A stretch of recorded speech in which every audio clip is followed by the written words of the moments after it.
Цивил медија. Како гледате на 2018 година? Од политички и општествен аспект, што се очекуваше, што очекуваа граѓаните, што добија на крај како резултат?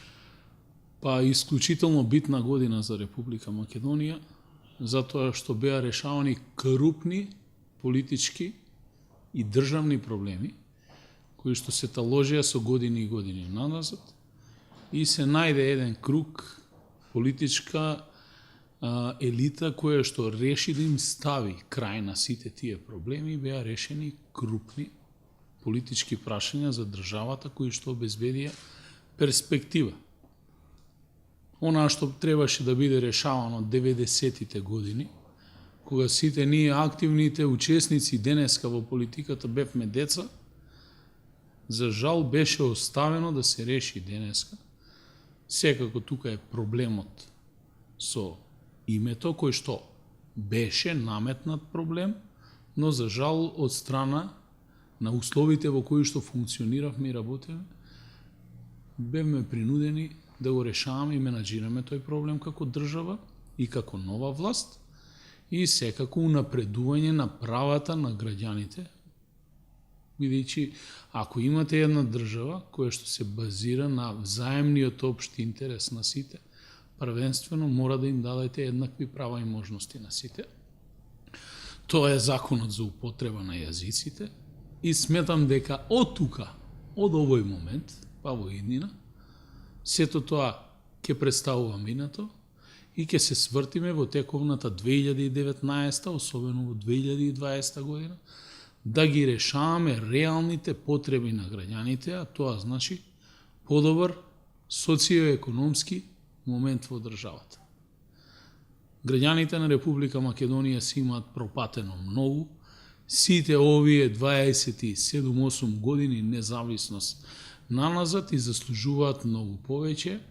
И сето онаа што значат евроатлански перспективи и процеси, дополнително ќе го земат својот данок во делот на миграцијата на населението, бидејќи ако ги следиме примерите и во соседството, и во регионот, без разлика која држава во регионот, во каква социоекономска состојба и да е, евроатланските интеграции значат нови миграции, привремено иселување на граѓаните, наоѓање подобра работа, подобри перспективи во соседството, во Европската Унија, во државите во Европската Унија, и тоа е еден природен процес кој што ќе следува, но најбитно е да се задржи фундаментот, желбата и љубовта кон сопствената држава, а паралелно со тоа државата да изнајде механизми да стави конечно крај на корупцијата,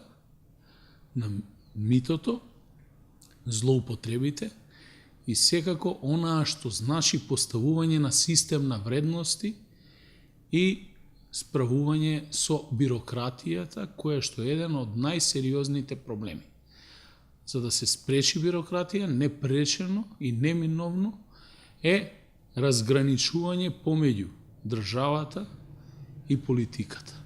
Политиката треба да се практикува во политичките партии, институциите да работат согласно позитивните законски прописи кои што се насила и при тоа да нема туторство од ниту еден аспект, туку законот да биде тој кој што ќе ги диктира устоите, бидејќи во целиот овој систем во кој што работиме сите ние, нема незаменлив човек. Граѓаните се тие кои што не бираат на избори, ни даваат можност да менаџираме и тие не менуваат доколку тоа не го правиме соодветно онака како што сметаат. Тоа е демократијата, треба да се унапредат правата на граѓаните, кои што за жал со години наназад беа одземани и имавме селективна правда. Треба да се работи на реформи на судството и на реформи во државната администрација, бидејќи целиот државен механизам и апарат во државната администрација треба да биде ставен во функција на граѓанинот и на потребите на граѓанинот, бидејќи сите ние сме сервис на граѓаните, а политичарите народни слуги. Колку од ги спомнавте и изборите, ги спомнавте сите проблеми со кои што се соочувавме во последниве 28 години, ги спомнавте и некои проблеми со кои што се соочивме минатата година, меѓутоа како да зборувавте за нешто што треба да биде на долги стази, долгоречен план. Кои преку пример можете да ми наведете нешто конкретно што може и реално граѓаните да го очекуваат за 2019 година? Перспективите на краткорочно ниво значат поголеми надлежности за општините, бидејќи тие се директен сервис на граѓаните. Ако се соочувате со комунални проблеми, општината е таа која што треба да ви ги реши, но првенствено тоа значи и финансиска, фискална децентрализација на државата за да можат да се импутираат поголеми средства на локално ниво, а со тие средства и со домаќинско работење на локалните власти, градоначалниците, советите на општините, да се реализираат што поголем број на инфраструктурни проекти. Паралелно со тоа, државата, тоест власта на централно ниво, со власта на локално ниво, да генерира нови политики за развојот на економијата, бидејќи таа мора да биде основниот двигател во едно општество. Пример, Куманово доби помош од страна на централната власт 20 милиони денари оваа година да отпочне со одредени подготовки и реализација на индустријската зона Новини и Речици во општината, кое што до сега функционираше само на хартија, но тоа се многу мали средства. Потребни ни се некаде околу 360 милиони денари за да имаме реален развој на оваа индустријска зона која што се простира на 80 хектари површина.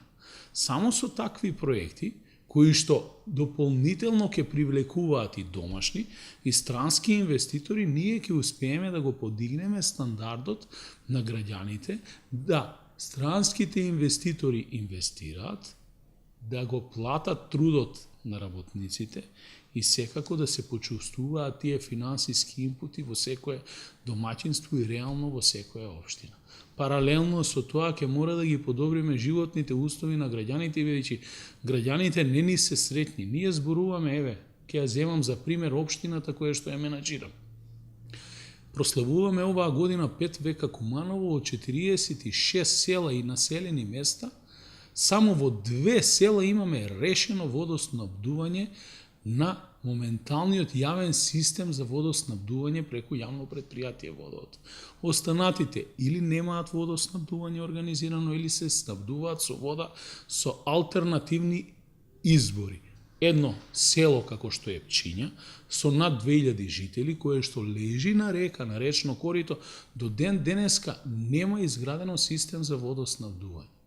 Проблемот со загадувањето, кој што е еден од приоритетите, гасификацијата, решавање на подземната инфраструктура, одведување на отпадните води, одведување на атмосферските води, регулација на речни корита. Тоа се се проблеми кои што не се решени за 5 века од постоење на градот и тоа не очекува нас. Не само да коментираме, туку реално да имплементираме проекти, а за тие проекти е повеќе од потребно финансиски средства и секако дека треба да се користат сите ресурси и на државата од финансиски аспект, но и сите расположиви средства кои што можат да ни бидат ставени и ни се ставаат на располагање од страна на меѓународните институции, пред се од Европската Унија, каде што и ние стремиме активно да се вклучиме и да станеме полноправни членови еден ден, но при тоа секако да исполниме одредени стандарди.